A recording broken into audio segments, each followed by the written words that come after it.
My wife has a male best friend. Their relationship is so close that they don't care about gender boundaries, they can eat together and even sleep in the same room. I've asked them multiple times to be mindful and keep their distance, but she gets angry instead. Ryan and I have known each other for over 20 years. If anything was going to happen between us, it would have happened long ago. You think you have a say in this? Then she continues to do whatever she wants, staying overnight with Ryan. Even my in-laws treat Ryan like their own son and tell me to be more open-minded. Later, I made a female friend of my own. My wife confronted me. What's going on between you and Emma? Don't you two have any sense of boundaries? I threw her words right back at her. Emma and I have been co-workers for 3 years. If anything was going to happen, it would have happened long ago. You think you have a say in this? At 4 a.m., Lily still hadn't come home. I knew she wouldn't be back tonight. In the past, I would have been furious in this situation, calling her nonstop. But today, I was surprisingly calm, without a trace of anger. She came back in the morning, carrying bread and milk. With a grin, she said, I was partying with Ryan last night and things got a bit wild. I didn't want to wake you up by coming home late, so I just crashed elsewhere. She winked playfully and emphasized, we didn't share a bed, it was a twin room. Ryan is her neighbor. They grew up together, childhood friends, as they say. But according to her, she and Ryan are just brothers. Even if she stood naked in front of him, he wouldn't get turned on. I've seen them horsing around many times. She'd laugh and hook her arm around Ryan's neck or jump on his back. Ryan never refused and often pinched her cheeks. Every time I saw this, I felt uncomfortable. I'd pull Lily aside and tell her to be more careful and keep her distance. At first, she'd explain and reassure me. Later, she got impatient and retorted, we've known each other since we were kids. If we were going to be together, what would be the point of you? And whenever this happened, Ryan would stand nearby with his hands in his pockets, casually saying, bro, you're too uptight. In my eyes, Lily's not even a woman, she's like my sister at most. How could I have thoughts about my own sister? Wouldn't that make me a beast? Looking at his pretentious act, I thought to myself, aren't you exactly that kind of beast? For a while, Lily and Ryan did become a bit more distant. She stopped going out so often and stayed home, asking me to massage her back and legs, and cook for her. She demanded 5 dishes for each meal, with meat, vegetables, and soup. If I complained it was too much trouble, she'd say, you won't let me go out. So if I can't even eat well at home, what's the point? I had no choice but to grit my teeth and cook up a storm in the kitchen. She posted photos of my cooking on Instagram, praising my home chef. Ryan commented below, your Jack is quite the house husband, huh? Other mutual friends chimed in, no wonder you're not going out lately, someone's keeping you well fed at home. The tone was subtle, but I couldn't help frowning. Lily got upset again. You're such a big man, why are you so sensitive? I show off a little and you're not happy. Fine, I won't post about you on Instagram anymore, okay? After a few rounds of this, it seemed like I was always the unreasonable one. Gradually, Lily became less and less patient with me. The distance between us grew wider and wider. No matter how hard I tried, I couldn't seem to get close to her heart. What are you thinking about? Lily waved her hand in front of my eyes. I snapped out of my thoughts and looked at her smudged makeup and wrinkled clothes, suddenly feeling exhausted. She noticed my bad mood and softened her voice to coax me. Honey, are you mad? I didn't say anything, so she took my hand. Don't be upset, okay? I'll keep you company this afternoon. Oh, didn't you want to buy a new suit recently? Let's go to the mall today. I'll buy it for you, okay? She always did this, slap me then give me candy. She took advantage of my love for her, manipulating me recklessly, as if certain I wouldn't get angry or leave. In the afternoon, she dragged me to the mall, browsing the brands I liked. This one looks good, try it on. She picked out a dark gray plaid suit, my usual style. When I came out of the fitting room, I saw her holding up her phone, posing. She was on a video call. I walked up beside her, and Ryan was on the other end of the call. She was still smiling. This suit really suits you. I knew it was perfect at first glance. Noticing I had come over, she asked for my opinion. Honey, don't you think this matches his low-key sexy vibe? Ryan chuckled on the other end. So what? Are you going to buy it and send it over to me? That's just a matter of saying the word. They were still laughing and joking around. I calmly turned away, picked out another suit, and went back to the fitting room to change. I paid for the suit without any emotion, seeing she was still on the video call with Ryan, so I just left on my own. Lily chased after me, complaining, why didn't you wait for me? Are you angry again? Is it really worth it? I smiled. No, I'm not angry. This time it was the truth. I really wasn't angry. After all, I was used to it by now. That night, I went out drinking with some friends and came home very late. Lily had called me countless times, but I didn't answer. In the end, I just turned off my phone. For once, she was the one waiting up for me late into the night. I was a bit drunk, but still struggled not to let her help me. I pushed away her hand and felt my way along the wall back to the bedroom, throwing myself onto the bed. Lily never allowed me to get into bed without showering. She thought clothes worn outside were dirty. I had always respected her wishes, but when had she ever respected mine? I fell into a deep sleep. After that day, Lily started treating me with extra care and attention. She prepared loving breakfasts for me every morning, sent me lots of messages during work hours, and even came to have dinner with me when I worked late. It seemed like she was trying to prove through her actions that she had changed. Until one day, I got off work early for once. She said it had been a long time since we'd had Western food,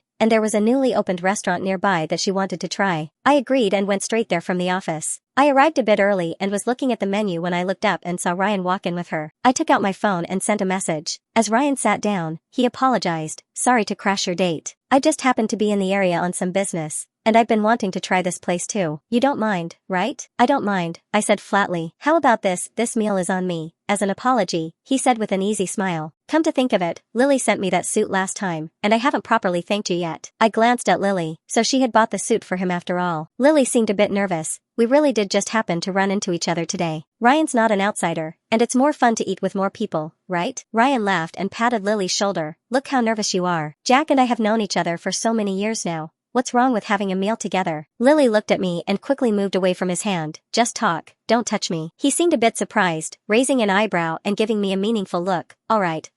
Let's order then. It's my treat today, so order whatever you want. Lily opened her phone to scan the QR code and order. I won't be polite with you then. Ryan leaned in close, looking at her phone with her. Their heads were very close together. It was as if they were the couple, and I was the third wheel. After they finished ordering with laughter and chatter, Ryan looked up and said to me in a host-like manner, Jack, take a look. Is there anything else you want to eat? Have Lily add it for you. One moment, I said. I stood up and waved to a girl in a tight long dress with long flowing hair by the entrance. She walked over quickly, smiling and greeting us. Sorry I'm late. I pulled out a chair for her. It's fine, we just finished ordering. Take a look and see if you want to add anything. Lily sized her up, her face growing darker. Honey, who is this? She's my coworker, Emma. Emma smiled softly, tucking her hair behind her ear to reveal her beautiful face. Hello everyone, I'm Jack's coworker. Jack is very kind and always takes care of me. I see him as an older brother. Hearing this, Lily's expression grew even more unpleasant. She moved closer to me. The food came quickly. Ryan clearly knew Lily well, placing her favorite dishes in front of her and even carefully cutting her steak for her. Emma was having some trouble cutting hers, so I swapped my already cut steak with hers. She smiled at me in thanks. Lily tugged at my hand. Honey, can you pour me some water? I picked up the pitcher and poured some for her, then also topped off Emma's glass. Ryan held up his glass. I'm good, thanks. Lily's hostility towards Emma was obvious. Miss Emma, Jack is just a nice guy. He's considerate to everyone. People often misunderstand him because of it. She gave me a reproachful look. He's always being misunderstood. Emma responded calmly. That just shows how charismatic Jack is. All the young women in the office love him. They say he's handsome, capable, and a good family man. This made me blush. Lily forced a smile. Is that so?